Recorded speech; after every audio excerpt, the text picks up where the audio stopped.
remercie, je te rends grâce de nous avoir toujours venus dans ce lieu. C'est toi qui nous unis ici. Et que toi seul qui peux le faire. Je te remercie beaucoup. Merci pour ta bonté et ta fidélité. Car il est bon d'annoncer ta bonté le matin. Et aussi ta fidélité car tu nous as gardés dans la nuit. On a dû avoir des combats dans le monde spirituel. Et tu as disposé tes anges à nos côtés. Et nous te remercions. Seigneur, ce matin je suis un vase pour transmettre ce que tu veux donner à ton peuple. Il a traversé les générations. Aujourd'hui, c'est lui qui nous est. Depuis 2000 ans, on parle de Jésus jusqu'à présent. Et pourquoi on parle de lui? Parce qu'il a payé un prix. Le prix de notre salut. S'il n'était pas mort, s'il n'était pas allé à la croix pour nous donner le salut, pour nous donner la vie éternelle, on ne serait pas en train de parler de Jésus.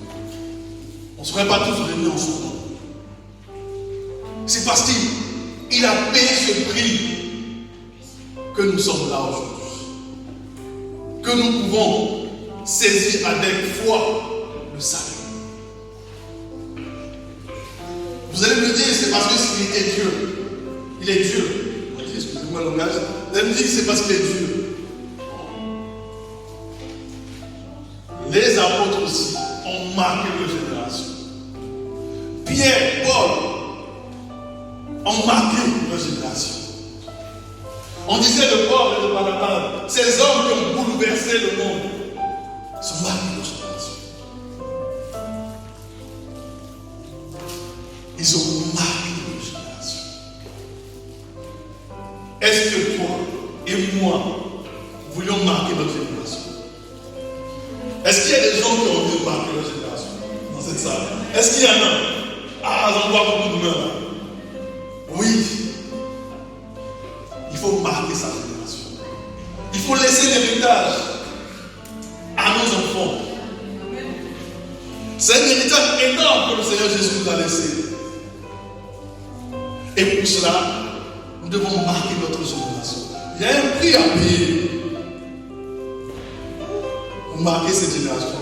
Parce que ceux-là, ils n'ont pas fait simplement. Ils ont payé un prix. Vous êtes quelqu'un disant en lui-même, mais Jésus a tout accompli. Hein? Et en plus, il y a le passage qui dit, on peut le prendre. On va aller dans Jean 14.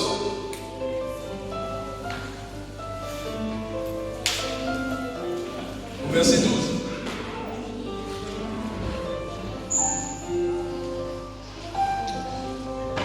Donc il dit, en vérité, je vous le dis, celui qui croit en moi fera aussi les œuvres que je fais, et il en fera les plus grandes, parce que je vais au Père. Et tout ce que vous demanderez en mon nom, je le ferai, afin que le Père soit glorifié dans le Fils. Si vous demandez quelque chose en mon nom, je le ferai. Donc quelqu'un peut prendre cette parole et dire, Jésus a dit qu'il suffit juste de demander et qu'on fera de bonnes choses. Effectivement, on fera de bonnes choses. Les apôtres ont fait de bonnes choses. Mais il y a un prix à payer. Parce que tu peux lire, quand tu lis cette parole-là, il faut lire la Bible dans toute sa globalité. Il faut aussi lire ce que Jésus a dit. Hein? Dans Luc 14, on va le lire. Il faut aussi le lire. Et comprendre qu'il ne suffit pas simplement de demander. Mais il y a un prix à payer. Donc lisons dans Luc 14.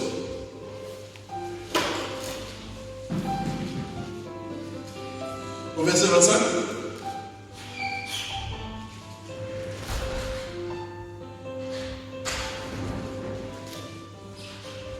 C'est bon? Donc de grandes foules faisaient route avec Jésus. Il se retourna.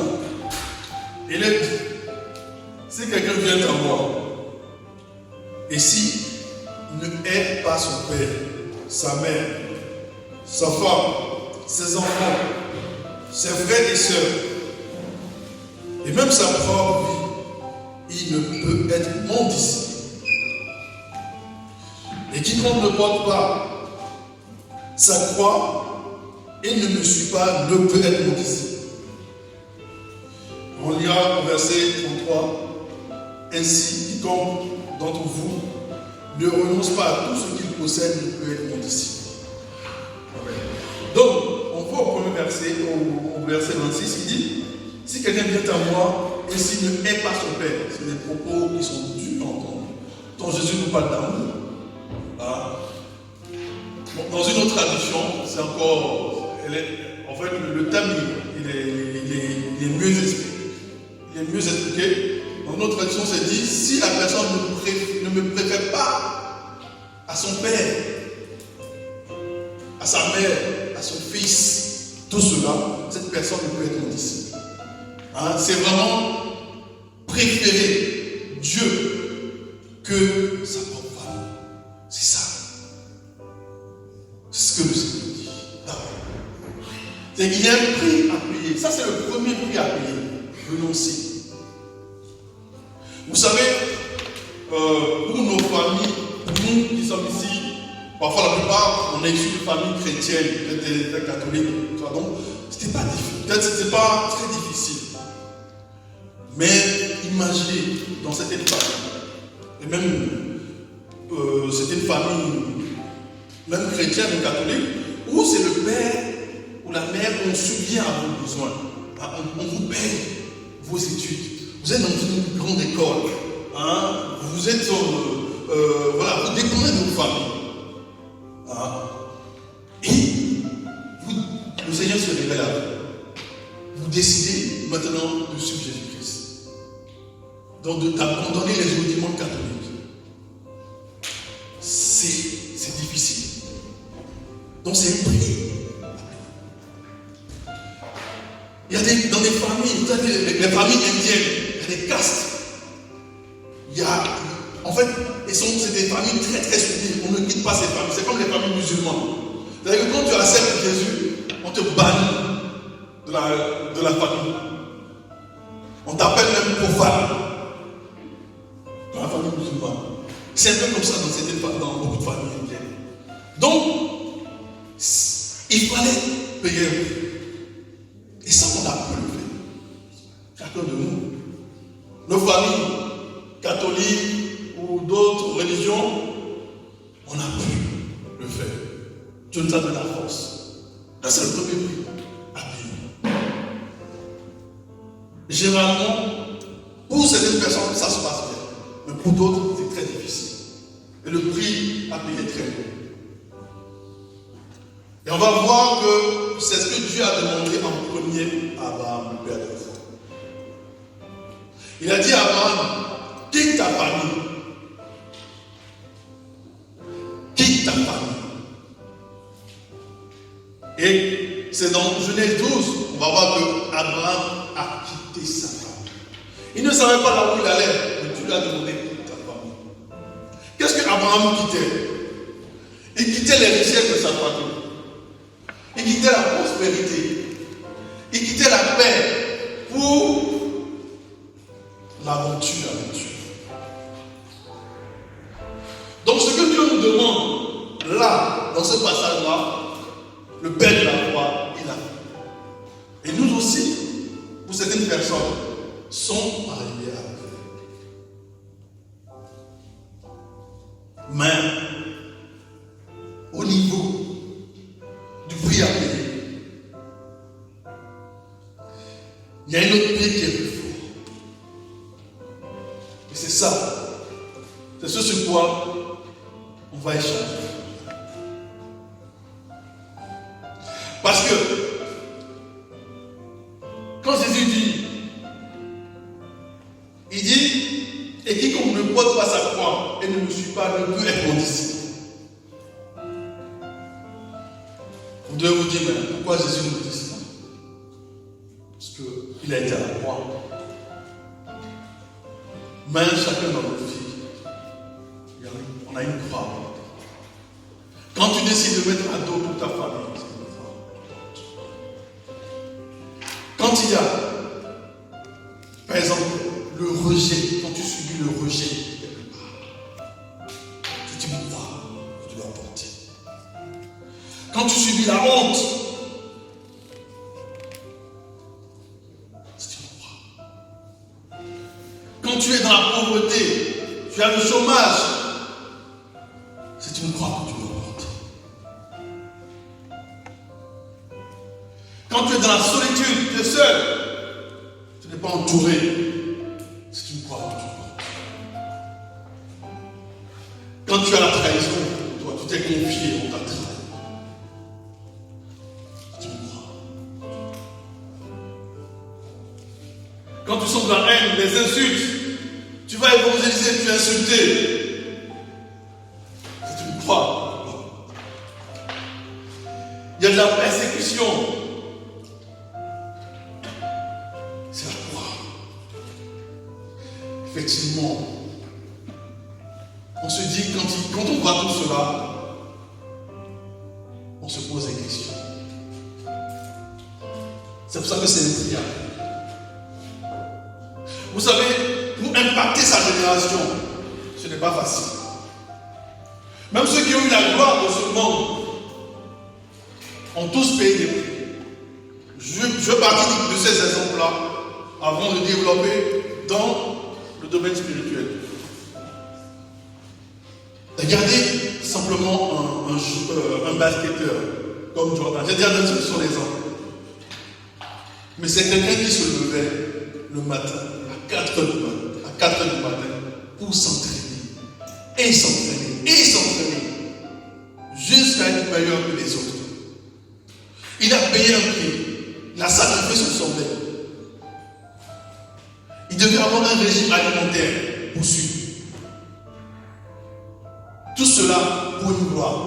La gloire éphémère. Cette gloire, la gloire de la terre. Et quand un autre basketteur est décédé récemment, Kobe Bryant, quand j'ai écouté un peu le témoignage qu'il en faisait, il disait que c'est quelqu'un qui avait comme idole Jordan. Donc, en suivant les traces de Jordan, il a fait comme Jordan. Et Kobe aussi a marqué la génération du basket. Vraiment. Et comment il faisait? Il se levait aussi pour le côté. Et il y a une anecdote qui dit que quand ses amis venaient le chercher pour aller faire la fête, il dit allons-y. Il allait faire la fête avec eux. Mais à 5 heures du matin, il venait toquer à leur porte. Allez, viens-toi, on va courir, on va s'entraîner. Mais les autres avaient la fête, c'était fatigué. Mais lui, il avait cette force-là. Parce qu'il était passionné, parce qu'il voulait réussir, parce qu'il voulait avoir. Et avant les entraînements, lui, par exemple, si les entraînements étaient, on va dire, à 9h, lui il se lève à 4h ou à 5h, il s'entraîne, il avait au moins 3 heures de temps d'entraînement. Et c'est ce prix, il a payé. Aujourd'hui, Kobe, Jordan, ils ont marqué leur génération parce qu'ils ont payé un prix. Ils ont fait des sacrifices. Ils ont fait des sacrifices pour arriver à ce niveau-là. Et aujourd'hui, nous aussi, qu'est-ce qu'on est prêt à sacrifier pour Dieu? Pour une couronne corruptible, des hommes ont sacrifié beaucoup de choses. Ils ont renoncé, ils sont levés tôt, ce qu'on nous demande dans la prière, levons tôt pour prier. Levons-nous pour aller évangéliser. Levons-nous pour annoncer le royaume de Dieu. Jeûnons. C'est les prix que nous devons payer pour la Dieu.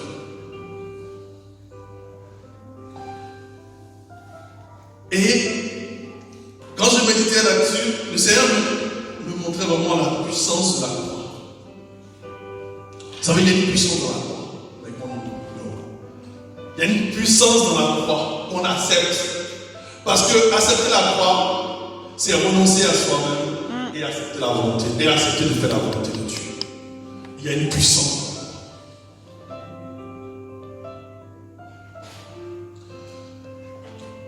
Et la première chose quand on accepte la croix, la première puissance que l'on voit, c'est que l'on porte beaucoup de fruits. Quand on accepte la croix. Mon frère et ma soeur, tu peux porter beaucoup de fruits. J'ai envie de porter beaucoup de fruits. Et pour cela, tu cries à Dieu.